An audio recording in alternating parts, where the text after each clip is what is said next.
Loki Season 2 can save the MCU's Phase 5. Here's how.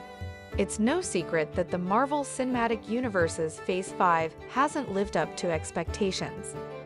While it's true that Phases 4 and 5 were designed to introduce several new characters and storylines to the MCU, the new direction has been bumpy at best. Phase 4 started off with several TV shows that were made for Disney Plus and built on the foundations of the first 3 phases. New characters were also added, such as Shang-Chi, Moon Knight, She-Hulk, and the Eternals. While many of the TV shows served to close off storylines in the MCU after the events of Avengers Endgame, some hinted at the future. Despite this, the direction was not entirely clear to fans until Loki explored the multiverse and discovered the man behind the mask, Kang. Phase 5 dove deeper into the multiverse with Ant-Man and the Wasp: Quantumania. However, the film's poor box office numbers suggest that fans were not too pleased with the start of Phase 5, nor the new big bad, Kang.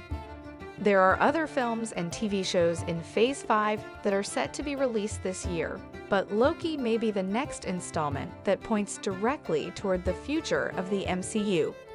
From exploring the TVA to jumping through space and time, the show may be able to explore various possibilities and eventually guide others along the way.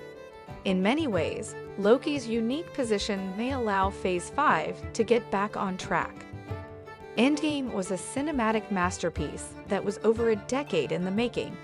However, with such great success, Marvel Studios had the almighty challenge of building up another storyline to keep fans engaged in the future. The end of the Infinity Saga came with the launch of Disney Plus. This provided a new avenue for Disney and Marvel to pump out more content to fans. Marvel took this opportunity to expand the MCU and launch a number of TV shows on the streaming platform. The start of Phase 4 introduced WandaVision, The Falcon and the Winter Soldier, and Loki as Marvel TV shows that occurred directly after the events of Endgame. This choice was strategic to help close off loose ends and bring various storylines to an end. Loki explored the TVA and learned about the various timelines directly from those running the show. At the end of the first season, Loki was sent back to the TVA while Sylvie killed Kang in the Citadel. When Loki went back to Mobius, it was very clear that reality had been warped with a new Kang in charge. However, Loki was still himself and had knowledge of Kang that nobody around him seemed to understand. This knowledge places the responsibility of fixing the timeline squarely on his shoulders. While it's not clear if the goal is to recreate the sacred timeline, what is obvious is that Loki plays a very important role going forward.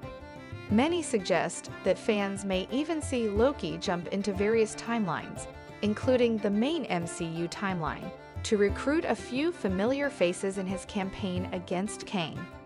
And since Loki is the one cursed with knowledge, it seems right for him to be the one to bring the team together.